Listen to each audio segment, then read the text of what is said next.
लेकिन मैं अपने इस काम से बहुत खुश हूँ। माश मतलब मैंने इस उम्र में और इससे ज़्यादा क्या लेना।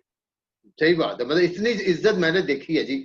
मैंने बड़े बड़े, अब हर जगह ब्रांड भी होते हैं, लेकिन जो आपने फ्रॉम एक डोमेस्टिक लेडी से एक ब्रांड एस्टेब्लिश हो गया, आपका एक नाम है। आप खुद अपना नाम बताएं, किस नाम से माशाल्लाह आप ये आप। मेरा सैलून जो है वो मेरा सैलून जो है वो हुमैराज के नाम से है। इसके साथ साथ हम जिम रन करते हैं, लेडीज ओन जिम के नाम से जिम है।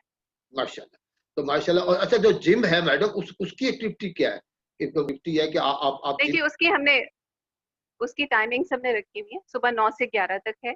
फिर शाम में हमने रखा हुआ है 3 बजे से लेके शाम 6 साढ़े 6 बजे तक या 7 बजे तक। 7 बजे के बाद मैं बंद कर देती हूँ, क्योंकि उसके बाद से मेरा फैमिली टाइम स्टार्ट होता है। माशाल्लाह। अच्छा, जो आपके माशाल्लाह कस्टमर हैं, अब वो अक्सर मतलब कभी शायद कोई इतराज भी करता हो कि आपकी फैमिली का टाइम है, मुझे आप दोपहर